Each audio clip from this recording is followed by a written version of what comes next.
Adam Levine has been diagnosed with post-Blake Shelton trepidation. Notwithstanding his status as an original coach on The Voice, the frontman of Maroon 5 remains hesitant to pivot his chair in favor of country artists. Moreover, Shelton is not present. Blake Shelton has repeatedly shattered Adam Levine's affection for country music on The Voice. Upon taking the stage for his blind audition, Braxton Gaza, a bearded Southerner possessing a resonant voice, unmistakably conveyed his identity as a quintessential country vocalist. Having overlooked numerous country artists due to their prior affiliation with Shelton in previous years, Levine refrained from pressing his trigger. Regarding voices such as yours, my heart has endured numerous instances of heartbreak. Levine expressed to Garza as a means of apology. It is possible that Levine was overly perplexed by his new position in Shelton's former chair. Levine ought to have considered employing Michael Bublé's approach instead. Following a single season on The Voice, which he won, Bublé has adeptly navigated the artist-to-country coach pipeline. He employed his block to preclude Kelsey Ballerini from selecting Garza, thereby securing him for his own team. I felt a profound sense of pride in my ability to utilize that block appropriately. Do you believe that I did not acquire knowledge from an entire season alongside Reba McEntire? Bublé boasted. Garza expressed his satisfaction with the outcome, stating, "Michael is the individual of exceptional merit." It is possible that he is aware of Bublé's country music phase, complete with the accompanying mullet hairstyle. Although she did not have the opportunity to include him on her team, Ballerini nonetheless wished to impart a piece of advice to the artist, stating, "You have one foot in the country genre, but your potential extends beyond that." In the most recent season of The Voice, the interactions among the coaches have become a focal point, particularly with the reappearance of Adam Levine following a 5-year absence. His re-entry has rekindled the light-hearted rivalry with former coach Blake Shelton, resulting in captivating moments during the blind auditions.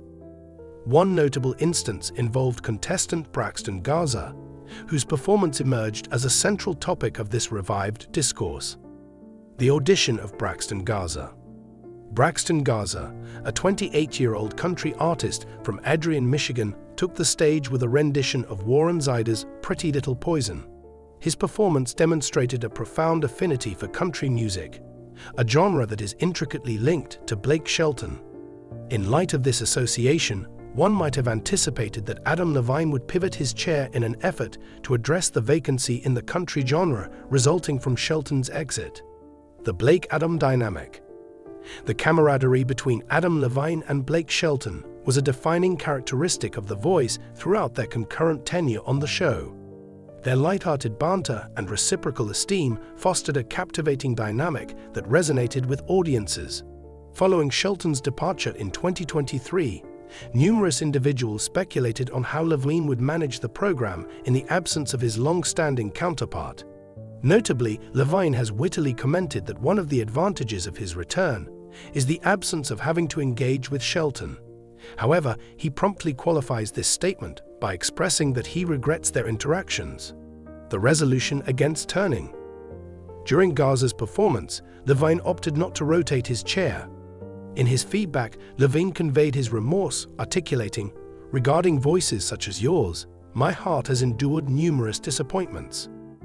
This sentiment implies that Levine has encountered difficulties in coaching country artists previously, potentially owing to the genre's significant association with Shelton. It is conceivable that Levine experienced trepidation regarding entering a realm in which Shelton had long held dominion. The impact of Blake Shelton. Although Blake Shelton is no longer serving as a coach on the program, his enduring legacy, particularly in the mentorship of country artists, continues to shape the decisions of the current coaching staff. Levine's reluctance to pivot towards Garza may be attributed to an acute awareness of the elevated expectations established by Shelton's commendable history with country artists. This internalized pressure may have influenced Levine's choice to abstain from rotating his chair, even in acknowledgement of Garza's considerable talent. The function of additional coaches. In stark contrast to Levine's reluctance, Coach Michael Bublé exhibited resolute decisiveness during the blind auditions. In an effort to impede fellow instructor Kelsey Ballerini from acquiring a promising country artist, Bublé employed his block, a strategic maneuver that highlights the competitive dynamics of the program. This strategy underscores the diverse methodologies that coaches utilize to develop their teams, as well as the complex dynamics involved. Conclusion: Adam Levine's choice not to turn for Braxton Gaza underscores the lasting influence of Blake Shelton's legacy on The Voice. Levine's trepidation regarding the prospect of mentoring a country artist, in conjunction with the overshadowing success of Shelton within the genre, significantly impacted his decision during the blind auditions. As the season advances, it will be intriguing to observe how Levine addresses these challenges and whether he will seize opportunities to mentor emerging talents in the country moving forward. Blake Shelton is never truly gone from The Voice. Another way Shelton still affects the coaches is that Kelsey Ballerini has a Blake button on her chair. In the premiere episode, she demonstrated this nifty feature that plays clips of Shelton insulting Levine. "I have it for when I really need some backup," Ballerini explained. In fact, there are 4 quotes. "Adam's a big baby," "Adam won't shut up," "Adam, you say a lot of stupid stuff," and "Adam's a crappy coach." All said with love, of course. Mostly. You can watch The Voice Season 27 on Mondays at 8/7C on NBC. New episodes are available to stream the next day on Peacock.